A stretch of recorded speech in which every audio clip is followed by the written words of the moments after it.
فاسألوا أهل الذكر إن كنتم لا تعلمون۔ السلام علیکم ورحمۃ اللہ وبرکاتہ، میں ہوں آپ کا میزبان حافظ محمد دانش۔ محترم سامعین ناظرین، آپ کے سوالات کے جوابات کے لیے ہمارے ساتھ موجود ہیں بٹلہ ہاؤس سے شاہ مسجد کے امام و خطیب مفتی احمد بن محمد رشد خان صاحب۔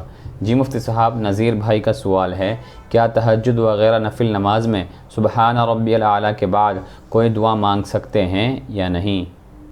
بسم اللہ الرحمن الرحیم، الحمد للہ وحدہ والصلاة والسلام علی من لا نبی بعدہ، اما بعد۔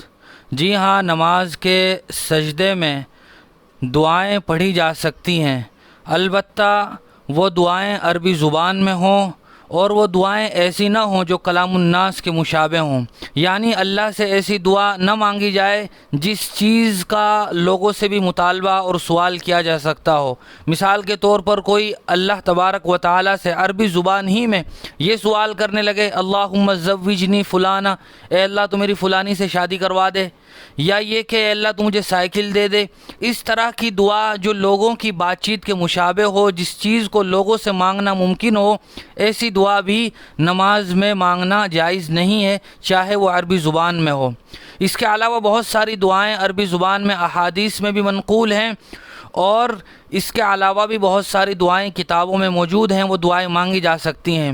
مثال کے طور پر کوئی آدمی اللہم اغفر لی ذنبی ووسع لی فی داری وبارک لی فی رزقی، اس طرح دعا مانگتا ہے تو یہ بھی مانگ سکتا ہے۔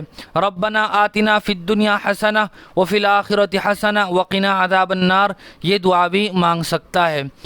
ایک صاحب کمنٹ باکس میں معلوم کرتے ہیں، اگر نماز کے دوران سامنے سے کوئی غیر محرم خاتون گزر جائے یا سامنے آ کر بیٹھ جائے تو اس کا کیا حکم ہے؟ نمازی نماز کے لیے ایسی جگہ کا انتخاب کرے جہاں سے لوگوں کا بار بار گزرنا ہوتا ہو، اور اگر ایسی جگہ نماز پڑھ رہا ہے تو وہ اپنے آگے ستھرا رکھ لے جس کی وجہ سے لوگوں کا گزرنا بھی آسان ہو جائے، اور اس نماز پڑھنے والے کی نماز کا بھی خشوع اور خضوع متاثر نہ ہو اور اس کا دھیان بھی نہ بھٹکے۔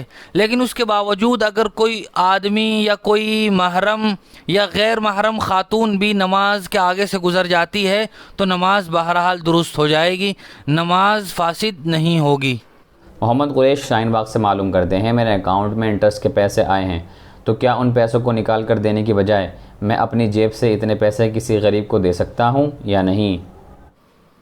جی ہاں، مذکورہ سوال میں آدمی کو جب اس بات کا علم ہے کہ میرے اکاؤنٹ میں انٹرسٹ کے سود کے اتنے پیسے آئے ہیں اور وہ پیسے بینک میں ہی اکاؤنٹ میں ہی باقی رہیں، اتنے ہی پیسے وہ اپنی جیب سے بغیر ثواب کی نیت کے کسی فقیر کو دے دیتا ہے، تو پھر اب اس کے لیے بینک سے وہ پیسے نکالنے کے بعد دوبارہ دینا ضروری نہیں ہوگا، یہ ذمے سے بری ہو جائے گا۔ ایک خاتون کا سوال ہے، ہم نے نماز پڑھی اور نماز میں سورہ فاتحہ نہیں پڑھی اور نماز کے آخر میں پتہ چلا کہ سورہ فاتحہ نہیں پڑھی تو اب کیا کریں؟ جی ہاں، فرض نماز کی پہلی اور دوسری رکعت میں سورہ فاتحہ کا پڑھنا واجب ہے۔ اگر کسی شخص نے یا کسی خاتون نے سورہ فاتحہ نہیں پڑھی اور بعد میں پتہ چلا کہ میری سورہ فاتحہ چھوٹ گئی تھی، تو اگر تشہد میں یعنی قید اخیرہ میں بھی یاد آ گیا تو اسی وقت سجدہ سہو کر لے، اور سجدہ سہو کے بعد تشہد پڑھ کے اور دعائیں پڑھ کے وہ سلام پھیر دے تو نماز درست ہو جائے گی۔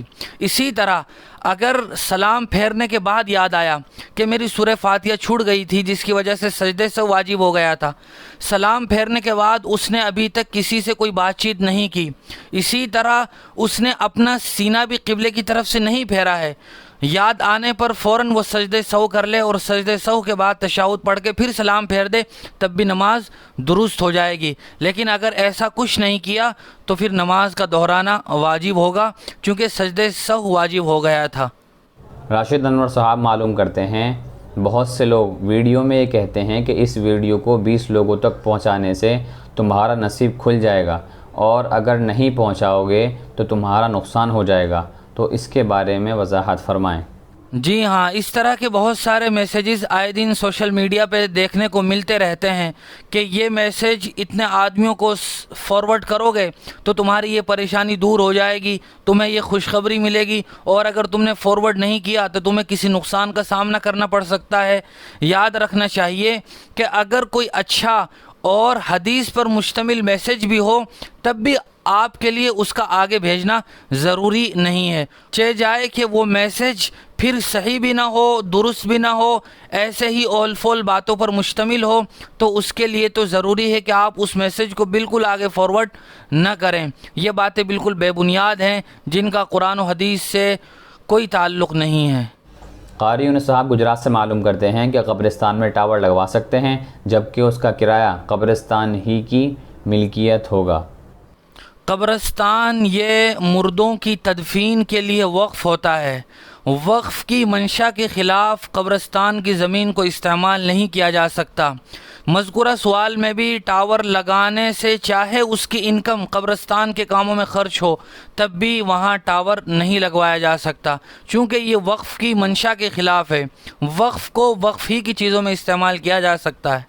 عنایت اللہ انصاری صاحب معلوم کرتے ہیں صدقہ کا مال کن لوگوں کو دینا چاہیے اور کن لوگوں کو نہیں دے سکتے ہیں، خواہ پیسہ ہو یا سامان، اس کی وضاحت فرمائیں۔ صدقات کی دو قسمیں ہیں، ایک تو صدقات واجبہ ہوتا ہے، مثال کے طور پر زکوٰۃ ہے، صدقہ فطر ہے۔ یہ صدقات تو صرف غریب اور فقیر مستحق ہی کو دیے جا سکتے ہیں۔ اس کے علاوہ نفلی صدقہ ہے، وہ آپ مالدار کو بھی دے سکتے ہیں، مسجد مدرسے میں بھی دے سکتے ہیں اور کسی اپنے دوست کو بھی دے سکتے ہیں۔ نفلی صدقہ جو آپ پر واجب نہ ہو، آپ ثواب کی نیت سے خرچ کرنا چاہتے ہو تو پھر وہ مالدار کو بھی دیا جا سکتا ہے، لیکن صدقہ واجبہ صرف غریب اور مستحق ہی کو دیا جائے گا۔ ایک صاحب کا سوال ہے کہ قیامت کا دن کتنا لمبا ہوگا؟ قرآن مجید میں اللہ تبارک و تعالی سورہ معارج میں ارشاد فرماتے ہیں، تعرج الملائکۃ والروح الیہ فی یوم کان مقدارہ 50,000 سنہ، کہ قیامت کا دن وہ 50,000 سال کے برابر ہوگا۔ مولانا یاسین ایم پی سے معلوم کرتے ہیں لڑکی شادی کے بعد جب مائکے جائے گی تو وہ قصر نماز پڑھے گی یا مکمل؟ شادی کے بعد اگر لڑکی کا میکہ اپنے سسرالی گھر سے اتنی دور ہو جتنی سفر شرعی کی مسافت ہے، 77.5 کلومیٹر یا اس سے زیادہ دور ہے، تو جب وہ اپنے گھر آئے گی، میکے آئے گی اور اس کا اپنے میکے میں 15 دن یا اس سے کم رہنے کا ارادہ ہے تو وہ وہاں رہتے ہوئے قصر کرے گی، یعنی ظہر، عصر اور عشاء میں 2 رکعت فرض پڑھے گی، 4 رکعت فرض نہیں پڑھے گی۔ لیکن اگر 15 دن یا اس سے زیادہ رہنے کا ارادہ ہے تو پھر وہ مکمل نماز ادا کرے گی۔ اس کے علاوہ سنت اور نفلیں وہ اگر پڑھے گی تو ضرور ثواب کا حقدار ہوگی۔ مولانا مبین صاحب گاؤں بڑودہ سیہانی سے معلوم کرتے ہیں سسر نے بہو سے زیورات لے کر رہن پر رکھ دیے تھے، تو اب اس زیور کی زکوٰۃ کس پر ہوگی؟ جو زیورات یہ رہن کے طور پر کسی کے پاس رکھے گئے ہوں تو جب تک اس آدمی کے پاس وہ زیورات رہن رکھے ہوئے ہیں، گروی رکھے ہوئے ہیں، تب تک نہ تو اس شخص پر زکوٰۃ ہوگی جس کے وہ زیورات ہیں، نہ اس شخص پر ہوگی جس کے پاس وہ رکھے ہوئے ہیں۔ لیکن جب وہ زیورات لوٹ کر مالک کے پاس آئیں گے تو پھر اس کو بقیہ مدت کی بھی زکوٰۃ ادا کرنی ہوگی جتنی مدت وہ رہن رکھے ہوئے تھے۔ مذکورہ سوال میں سسر نے اپنی بہو کے زیورات کسی کے پاس گروی رکھ دیے تھے، تو فی الحال نہ تو بہو پر زکوٰۃ ہوگی اور نہ جس کے پاس وہ رہن رکھا ہوا ہے اس پر تو زکوٰۃ ہوگی ہی نہیں۔ البتہ جب وہ زیورات واپس بہو کے پاس آ جائیں گے اور جتنی مدت اس کے پاس رہے ہیں، 1 سال 2 سال، تو ان سالوں کی زکوٰۃ پھر نکالنا یہ بہو پر ضروری ہوگا۔ بہت شکریہ مفتی صاحب آپ کا۔ اسی طرح کی مزید مسائل کی جانکاری کے لیے آپ اپنا سوال ہمارے کومنٹ باکس یا ڈسکرپشن میں دیے گئے نمبر پر آپ ہمیں واٹس ایپ بھی کر سکتے ہیں۔